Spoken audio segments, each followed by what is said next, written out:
They appeared in the night skies immediately prior to the discovery of mutilated cattle. And how many more animals will die before the mystery is solved?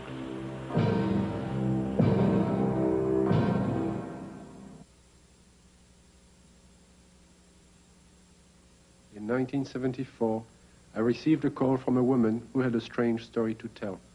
One night, as she and 3 friends were returning to Los Angeles from Lompoc, California, they encountered an unidentified light in the sky.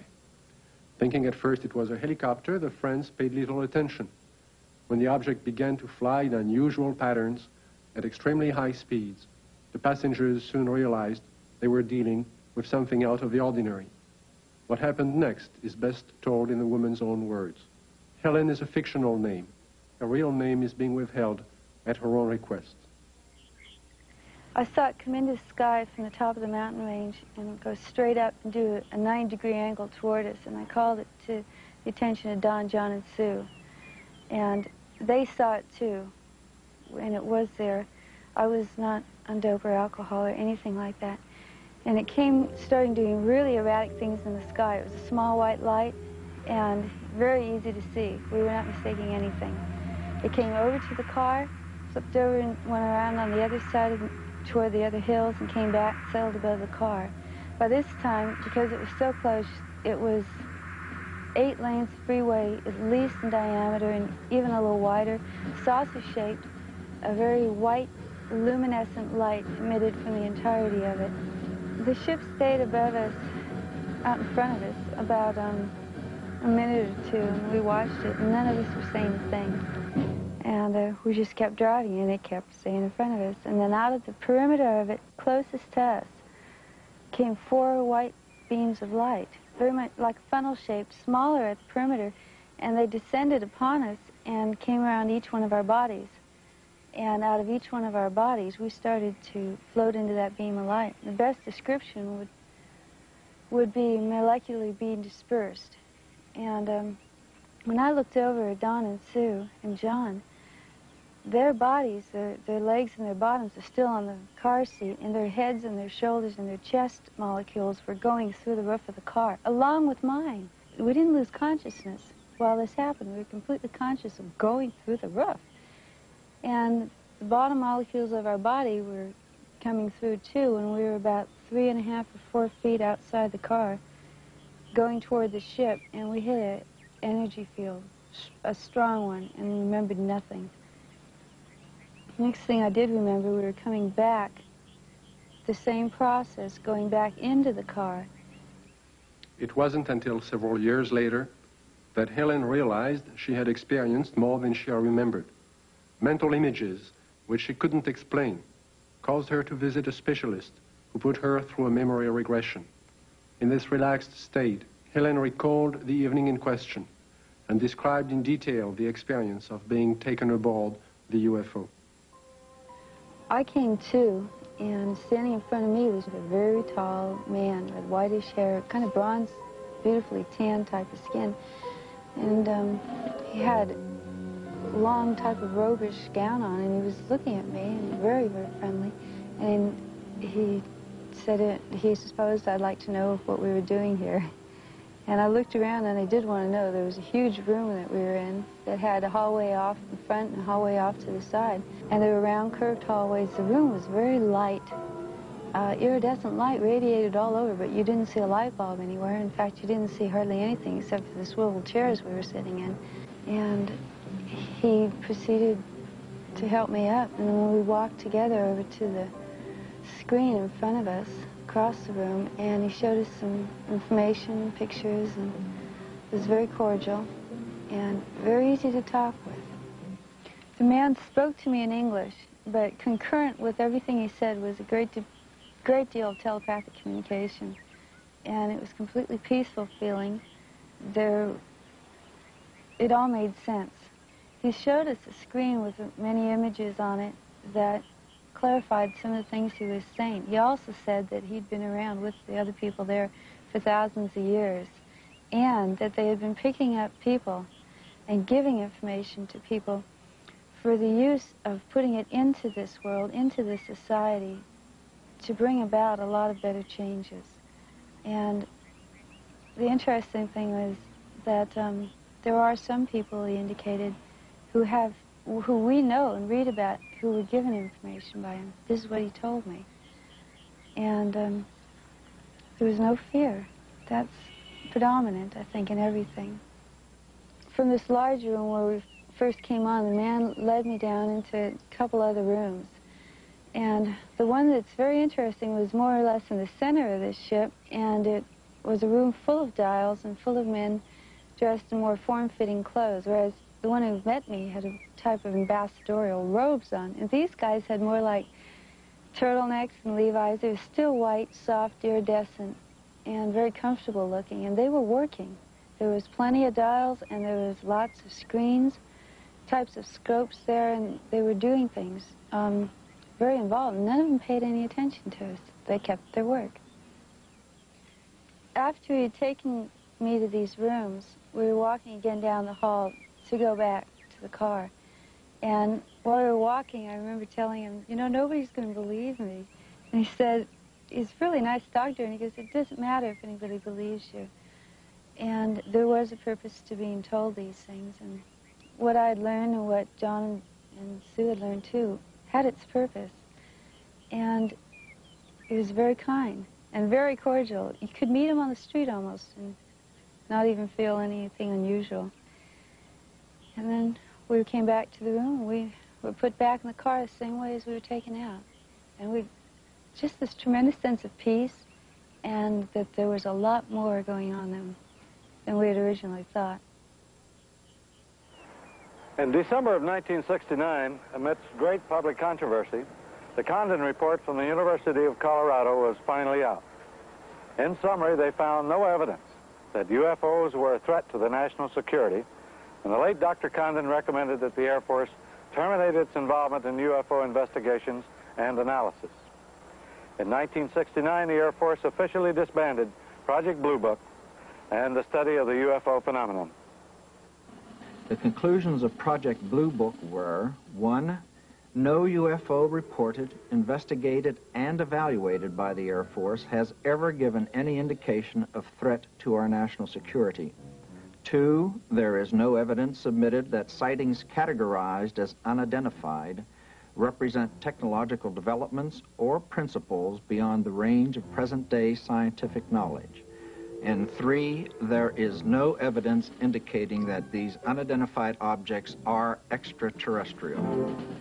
The files of over 12,000 cases were placed into storage. But the ubiquitous UFO wasn't to be influenced by this government position. Incidents were to continue, with daily reports of flying objects finding their way into the news media. In the closing months of 1973 and early into 1974 alone, there are over 1,000 unrelated and unsolved reports of UFOs from across the United States. Delaware State News, Dover, Delaware, October the 16th, 1973. Dover. 3 women on their way to the market saw it. At the same time, the crew of the Delaware State Police helicopter saw it. 2 airline pilots flying over Dover reportedly saw it. Flight controllers at the Dover Air Force Base saw it. Southern Illinois and Carbondale, Illinois, October 18th, 1973. It didn't make any noise, Don said. It had red and green flashing lights on the front and back. Times Dispatch, Richmond, Virginia, October the 19th, 1973. It was hovering, and we parked there on U.S. Route 15. About 2 hours and watched it. Walla Walla, Washington, January 30th, 1974. Guards of the Washington State Penitentiary have spotted what appears to be the same UFO 2 mornings in a row from their tower positions at the prison. Scranton Tribune, Scranton, Pennsylvania, February the 25th, 1974. Police spot flying object. State's UFO reports are increasing. October 21st, 1978, Bass Strait, Tasmania. A pilot named Frederick Valentich disappears after reporting a strange craft hovering above him. December 12, 1978, La Chapelle, France. A 45-year-old worker riding home observes an oval object. Together with another witness, he sees the craft hover above them. December 12, 1978, Guadalajara, Mexico. 2 luminous saucer-shaped objects are reported by residents, then by a police officer. December 16, 1978, Palermo, Italy. A bank clerk spots a disk of light and alerts the police, who take several photographs. January 2nd, 1979, Wellington, New Zealand. A veteran pilot and a newsman film 7 objects. January 4th, 1979, Jerusalem. Police on duty see 3 mysterious objects at high altitude. January 5th, 1979, Johannesburg, South Africa. A woman and her son report seeing half a dozen occupants in front of a brightly colored craft on a lonely country road. Ordinary people are seeing something all over the globe. But what have the experts seen? NORAD and the Air Force do have extremely sophisticated equipment, and by use of the phased array radar facility, surveillance is maintained on objects in space. But the system is only designed to track things like rockets, satellites, and man-made debris, objects with specific trajectories and which hold an orbital or flight velocity of approximately 4.8 nautical miles per second. This system is designed to discriminate between objects in space. For example, it will ignore a meteor entering the Earth's atmosphere, but will quickly spot a satellite as it begins re-entry. Objects can also be photographed with incredible precision by the electro-optical surveillance system, and it's very good at its job. However, it's not designed to photograph everything, just specific items and particular missions. The sky is so vast, it is virtually impossible to wait for, track, and photograph all unidentified phenomena. There is just not sufficient time or budget. So it is not really accurate to say that our sophisticated equipment and personnel are able to identify and examine any and all UFOs. On the contrary, they are programmed to study man-built machines, and only that. Among the many reports of UFOs in late 1973, one incident would stand out because of the credibility of the 4 witnesses. This is Major Coyne, Army helicopter pilot, his co-pilot, Lieutenant Arrigo Jetsi, Air Medic Sergeant Healy, and Robert Janicek. These men had just finished their annual flight physical early that day and were found fit and sound of mind. They would take off from Port Columbus Airport about 10:30 p.m. But what was about to follow, and the subsequent report they filed, would put to the test the credibility of these men. Approximately 8 miles east of Mansfield, our crew chief, Sergeant Robert Janicek, observed a red light on the east horizon. Did you gentlemen see the same red light? Yes, I did.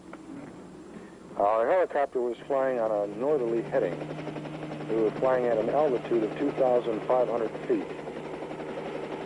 He indicated that the light seemed to be pacing the helicopter, moving along in a parallel direction with our aircraft. Which direction from the helicopter was the other? Moving, it was to our right, to the right side of the helicopter, and it was moving with us as we were heading north towards Cleveland. And at this time, he indicated that the light changed its direction, was coming directly at the helicopter at the same altitude. And as the helicopter was maintaining a speed of 90 knots, the object came at a terrific speed from the horizon. We estimated 15 miles. Visibility was reported 15 miles that night. Did you gentlemen see the object at this time, after it had been pointed out by the sergeant? No, not at that time. I was flying left seat or co-pilot, and visibility from that seat from an object approaching from the right is rather limited. So I was having a difficulty seeing the object. And it was for that reason that Major Coyne did take the aircraft or the controls from me. I grabbed the controls from Lieutenant Jetsi because I thought it was going to hit us. I braced for impact. With that, I pushed the collective down to get the helicopter to start to descend. I then looked at the altimeter. It was showing 1,700 feet, and we were descending 1,000 feet a minute. The helicopter began to descend, and as this object came at the helicopter, it seemed to descend with the helicopter. When the helicopter went down, the object came down, but it still came directly at our broadside, as if to hit the helicopter from the right side.